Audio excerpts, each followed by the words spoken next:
आज का शुभ पंचांग कार्तिक मासे शुक्ल पक्षे चतुर्थी मंगलवार विक्रम संवत 2081 तदनुसार 5 नवंबर 2024। आज चतुर्थी रात्रि को लगभग 12:15 बजे तक की है। तत्पश्चात पंचमी। आज का विशेष दिन भद्रा, गंडमूल, विंचुड़ो, रवि योग, विनायक चतुर्थी, नागुला चौथी तेलुगु त्योहार है ये। इसमें नाग पूजा होती है आज के दिन। विश्व सुनामी जागरूकता दिवस। सूर्य राशि तुला, चंद्र राशि वृश्चिक, तत्पश्चात धनु, दिशाशूल उत्तर, अग्निवास पृथ्वी, नक्षत्र ज्येष्ठा, तत्पश्चात मूला।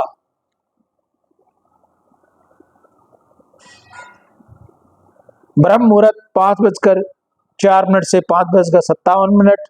राहु काल का समय दोपहर को 3 बजे से लेकर 4:30 बजे तक रहेगा। अभिजीत मुहूर्त लगभग 12 बजे से लेकर 12:50। भद्रा का समय सुबह 11:54 से रात्रि को 12:16 तक रहेगा।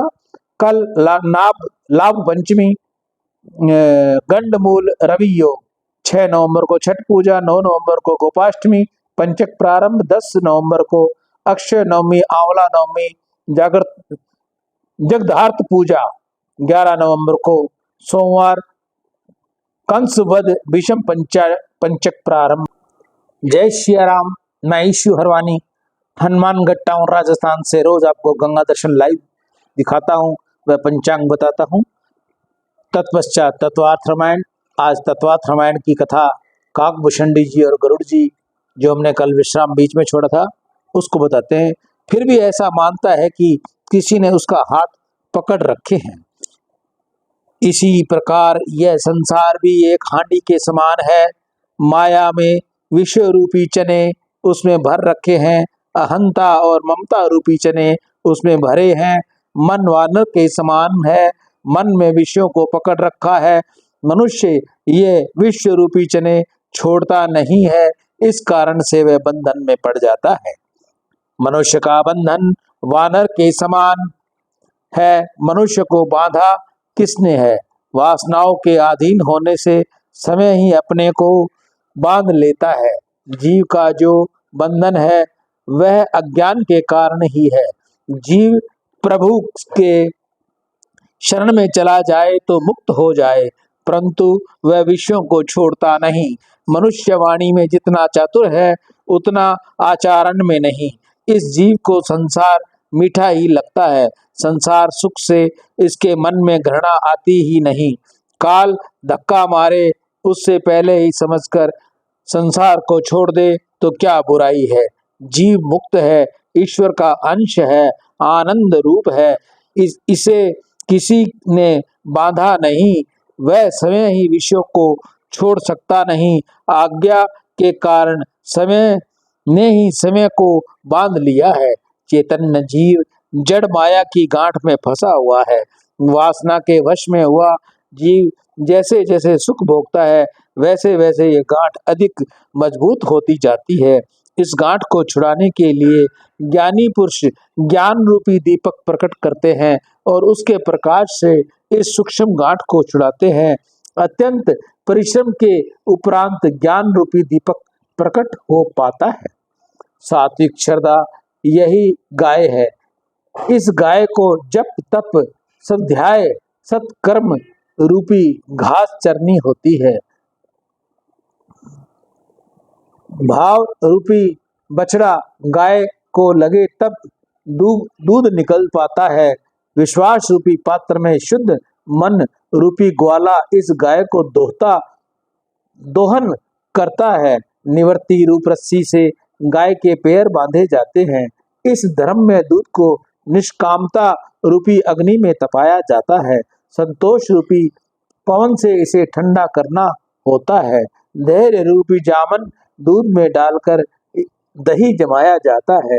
सदचारी रूपी रई से और प्रसन्नता रूपी रस्सी से इसका मंथन करना होता है। चाहे कुछ भी हो, मन की शांति कभी भंग न हो। मन की प्रसन्नता और शांत रहना आवश्यक है। इस प्रकार मंथन करके माखन निकाला जाए। किए हुए कर्म ही लकड़ी है, इनको जलाकर योग अग्नि प्रकट करके इस मक्खन को गर्म किया जाता है। सब कुछ भगवान के अर्पण किया जाए। माखन गर्म करने के पश्चात ममता रूपी छाछ उसमें से अलग कर दी जाए। तब ज्ञान वैराग्य रूपी घी हृदय रूपी विकट में रखकर सत्य रज तप 3 गुण की बत्ती बनाकर इससे ज्ञान ज्योति प्रकट करके इस दीपक को प्रज्वलित किया जाता है। मैं शरीर हूँ, प्राण नहीं हूँ, मन नहीं हूँ, मैं चैतन्य आत्मा हूँ, ब्रह्म हूँ। इस प्रकार अनुसंधान रख कर यह ज्योति प्रकट की जाती है। इससे प्रकाश में सूक्ष्म गांठ खोली जाए। जड़ शरीर से चेतन आत्मा पृथक हो तभी छूट पाती है। परंतु माया उस समय अनेक विघ्न उपस्थित करती है। तब सोई बुद्धि पाई उजियारा और गए बेट ग्रंथ नियारा। छोरन ग्रंथि पाव जो सोई तब ये जीव कतारत होई। छोरत ग्रंथि जान खगराया विघ्न अनेक करई सब माया। विश्व रूपी पावन छूटती है और दीपक को बुझा देती है। दीपक बुझ जाने पर जड़ चेतन की गांठ छूट पाती नहीं। ज्ञान की बात समझ में आनी कठिन है, कदाचित समझ में आ जाए तो अनुभव करना कठिन है। अंत काल में यह अनुभव ठहर पाता नहीं। शरीर बिगड़ने के बाद ज्ञान में स्थिर रहना कठिन है। अपने ऋषियों ने लिखा है कि पूर्ण वैराग्य होने पर ही ज्ञान टिक पाता है। जो जितेंद्रिय है, जिसके जीवन में पूर्ण वैराग्य है, वही ज्ञान को पचा सकता है। वैराग्य के बिना ज्ञान पचता नहीं। ज्ञान मार्ग अत्यंत दुस्साध्य है। इसमें पतन हो जाने की अधिक संभावनाएं हैं। भक्ति यह चिंतामणि है। यह ऐसा प्रकाश है जिसमें दीवट बत्ती, दीपक बत्ती, घी आदि की कुछ भी आवश्यकता नहीं है। रतन रूपी प्रकाश में किसी की जरूरत होती नहीं। भक्ति रूपी रतन दीप जिसके हृदय में प्रकाशित होता है, प्रकाशित करता है, मैं राम जी का सेवक हूँ, ऐसी भावना से ही निरंतर भक्ति करता है। उसी की बुद्धि को सतत प्रकाश मिलता है। चतुर शिरोमणि ते जग माही जे मनी लागी सुजन सुतन करही। सो मन यद्यपि प्रकट जग ऐही राम कृपा बिनु नहीं को लही। सुगम उपाय पाई बेकेरे नर नरहत भाग्य देही भट भेरे। कलयुग का मनुष्य स्वार्थी, कामी और विलासी है। ये व्यसनों में फंसा हुआ है, मंद बुद्धि वाला है। लोग ऐसा समझते हैं कि हम बहुत बुद्धिमान हैं। जिस काम को करने की आवश्यकता है उसे करता नहीं, एवं जिसको करने की आवश्यकता है परंतु भक्ति करता नहीं, वह अभागा, इसको मंद बुद्धि वाला कहा गया है। व्यवहार का काम करने में यह अत्यंत सावधान रहता है, एकाग्र चित्त से करता है। माता लोग रसोई बनाने में अत्यंत सावधान रहती हैं, दाल में नमक कम या ज्यादा न पड़ जाए। मनुष्य नोट गिनने बैठे उस समय बिल्कुल एकाग्रित होता है, परंतु माला जपने बैठे उस समय चित्त एकाग्रत ठहरता नहीं। भोले भोगे हुए सुख का चिंतन करने से मन बहुत बिगड़ता है। बिगड़े हुए मन को सुधारने का एक ही उपाय है, श्री राम नाम के साथ प्रेम करो। जगत श्री राम के अधीन है, श्री राम में भी राम नाम के अधीन है। जहाँ भक्ति है वहाँ ज्ञान का सफूर्ण होता है। भक्ति रहित ज्ञान मार्ग निराधार है, पतन होते देर नहीं लगती। काकभूषणी जी गरुड़ जी से कहते हैं, इसलिए मैं मानता हूँ कि ज्ञान की अपेक्षा भक्ति श्रेष्ठ है। राम कृपा के बिना किसी का अभ्यंतर शांत होता नहीं। राम जी के साथ अतिशय प्रेम न करो तब तक मन शुद्ध होता नहीं, जड़ चेतन की गांठ छूटती नहीं। गरुड़ जी को अत्यंत आनंद हुआ। गरुड़ जी ने कुछ अन्य प्रश्न पूछने की चेष्टा प्रकट की। काकभूषणी जी ने सहर्ष अनुमति दी। गरुड़ जी ने पूछा, इस संसार में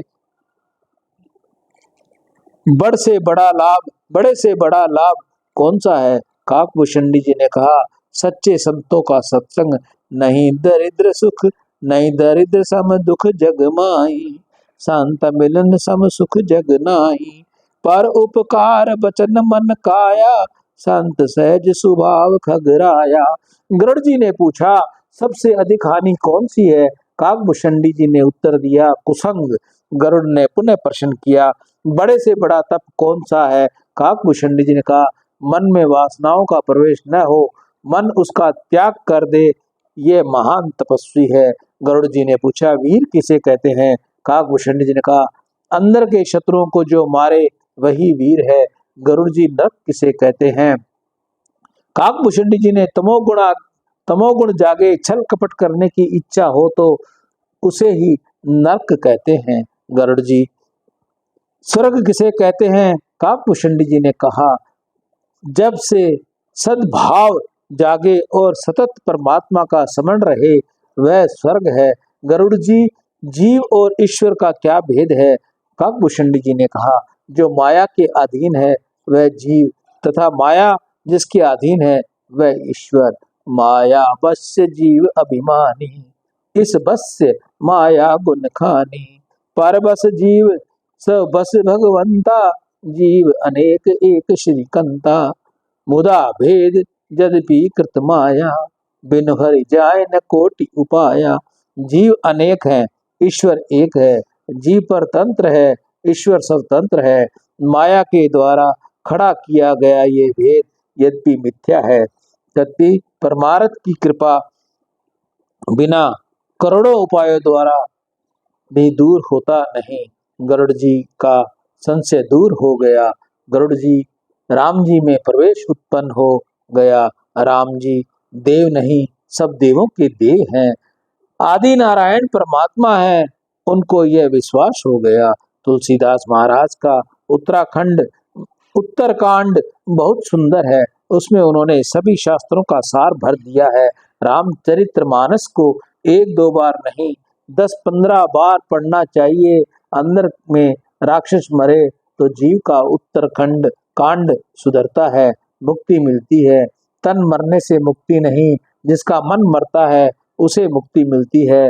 तन बदन जाता है, मन बदलता नहीं, मरने के बाद भी मन साथ रहता है। इसलिए मन की पूरी चौकसी रखो। तन की संभाल रखना है वह संसारी है, मन की संभाल रखे वह संत है। सेवा समरण के जीवन का लक्ष्य रखो, सेवे में अपने मन को पिरोए रखना, इसी को सेवा कहते हैं। श्री राम सेवा बिना जीवन सफल होता नहीं। सियावर राम जय जय राम, मेरे प्रभु राम जय जय राम। जय मंगल भवनीय मंगल हारी, इंद्रवहु सुदर्शित अजर बिहारी। दीन दयाल विरुद्ध संधारी, हरहु नाथ मम संकट भारी, हरहु नाथ मम संकट भारी। काकभूषणी जी और गरुड़ जी की कथा का यहाँ पूर्ण विश्राम हुआ। इसके आगे की कथा तुम कौन हो,